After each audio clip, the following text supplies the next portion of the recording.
Shannon Fayer is here now with our sports. Shannon, I was at the game last night, and the Gamecocks were pretty close for a while, and then they ended up losing. Yeah, I mean, they kept it really close in the first half. I thought they were going to hold on, but the Gamecocks only trailed the Gators 28-26 at halftime, but with our number one shooter not putting up the points and Florida's Michael Frazier absolutely killing it with the threes last night, we didn't stand a chance.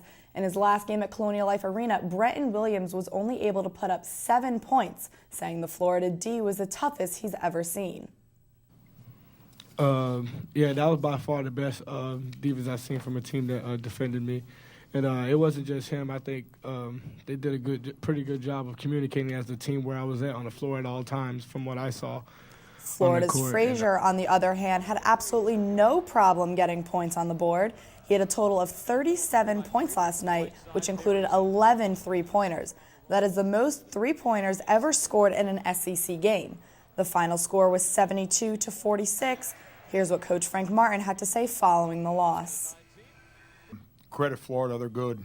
You know, they at halftime, I even though we were, I guess, in a 2-point game, I didn't feel good.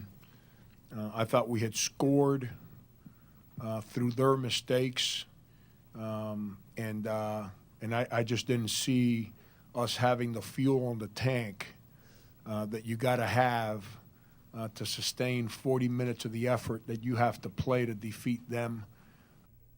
USC will have its final game of the regular season on Saturday against Mississippi State at 4 p.m. Gamecock baseball had better luck yesterday, defeating Stetson University 7-1.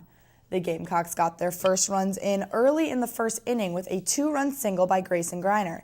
Stetson responded in the second inning with a hit to left field, but it would be their only run of the game. After that, Gamecock bats started swinging, and another 4 runs were added on in the second inning. There wasn't much going on offensively after those first 2 innings, and Coach Chad Holbrook noticed.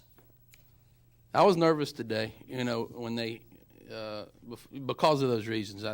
The emotional part of it, having something left in the tank, but cold day. But when we were taking BP today, guys had a little energy, and that was good to see. And I think they carried that over to the first half of the game. I don't think we were bouncing off the walls, you know, in the middle to the late of the game by any stretch. But yeah, it's an emotional weekend, and sometimes that weekend, you know, can take a lot out of you. The Gamecocks are out there right now facing off against Stetson again. They are down 2-0 in the top of the 4th. The first spring practice of the season was canceled yesterday for the football team due to the weather. The next practice is scheduled for tomorrow at 4:15 and is open to the public. All these practices will be leading up to the spring game on April 12th. And if you're missing football season as much as I am, the new SEC network, set to launch August 14th, just reached an agreement with its first nationwide TV provider, Dish Network. So now we're going to have another way to watch those Gamecocks beat the Aggies when we kick off college football that Thursday night.